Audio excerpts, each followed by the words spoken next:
What's up everybody, Trinity here, and welcome back to the Second Street Marvel. In today's video, I'm going to be reviewing Sera and the Royal Stars, issue number 3. Now before I get into that, please make sure you're subscribed, click the little bell and all of that good stuff. So, Sera and the Royal Stars, issue number 3. Now this book is being published by Vault Comics, and in case you guys don't know how I feel about Vault Comics, you're probably going to learn more about that here on my channel here very soon. They do an absolutely good job over there at Vault Comics on the titles that they have out. I haven't read a bad book out of Vault Comics yet. Now, Sera and the Royal Stars is written by John Suey. The artist is Audrey Mock. The colorist is Raul Angulo.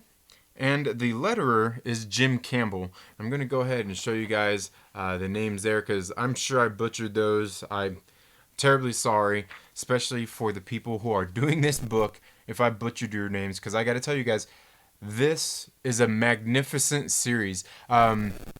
It is like a medieval tale, fantasy. It takes place in like the Middle East, in Persia, Parsa to be more specific. And this third issue was once again builds upon what happened in the first 2 issues. I really like what's going on in this story here. The art, in case you can't tell by the cover, the cover art is exactly the same kind of art you get throughout the book, is absolutely great. I love this book. In this story, we see that Sera is still going out to, with the help of some of the royal stars that she's saved so far. One of those being Aldebaran, who is the ox, and the old ox. Something like that. I know I probably messed that up. But then the other one that she's going out with is Antares, who is represented by the Scorpion. And basically she's going out to help set these royal stars free who have been trapped and enslaved on the planet Earth. And they are basically representatives of like the star constellations, and they've been trapped on Earth. And therefore the seasons can't change, and her people have been affected. You know, Sera is like the leader of her army there where she's from in Parsa, and her father is the king. You know, she has a sister and a brother. Her mother had passed away some years ago, and what we see is they are still going on this mission to find even more of these royal stars who are trapped. At the very beginning, we see that they actually come across the lady in the water, and I'll go ahead and show you that. This is right here, and you can go ahead and see the lady in the water here. Goes ahead and sets them forth upon their mission, kind of helps them out as they are being as they are being tracked down by some other enemies. And at first, you know, Sera thought it was her enemies. She thought it was her uncle who had kind of taken over the throne and everything in her absence there in Parsa. But it ends up it was actually somebody else. It was these evil, the bad guys called the Draconis. I'm probably butchering that, but what we see is they end up taking this boat. They go down river. They're going downstream trying to get away from these from like these like flying dragons that are coming out after them. And they end up getting in a fight in the middle of all this, and they have some other armies with them, and they end up having to fight them, and their boat gets destroyed. They jump off onto land. Sera has to go help the old bull, and help keep him from drowning. And I'm telling you, just like some of the art in this book is absolutely great. You can see, I'll show you more of it, like right there. You can see she dives down to help him. Just great stuff out of this book. I can't tell you how great this book is.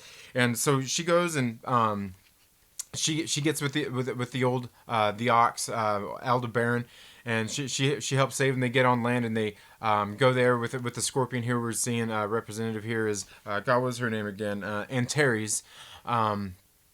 And they're trying to get away from these bad guys, and they end up going into this cave. Now, mind you, before they went into the cave, the old bull was sitting there trying to tell Sera, like, we can't go in there. There's something strange about that cave. It's not a normal cave. We shouldn't go in there. And they really have no other choice. So Sera and Aldebaran end up going into this cave and falling through, and it's just like they're just falling through, and What it is this is something reminiscent. You've probably seen something like this, like if you've ever seen like Star Wars. You know, there's a cave that basically she has to go and face some of her demons. And that's kind of, you know, what goes on through a little bit of this story is some of her demons include like her mother, her father, and her sister, and even her brother. And all these people we have seen in the story before, with the exception of her mother. And I've got to tell you guys, this she ends up going to face him and gets to the end of the cave. You know, overcomes these spirits as they were, you know, kind of playing with her mind. You know, that's really what it's about, is just kind of overcoming her past and just things like that. It was very good, and then we end up, you know, it gets to the end of the story, and we get met with another one of the royal stars, and that's where the book leaves off.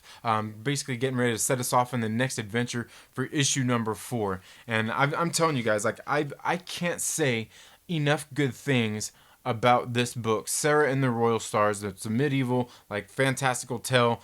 Absolutely great book. You know, and great great art. And again, I'll show you another page here from the inside there. That's where she was going and falling into the cave there.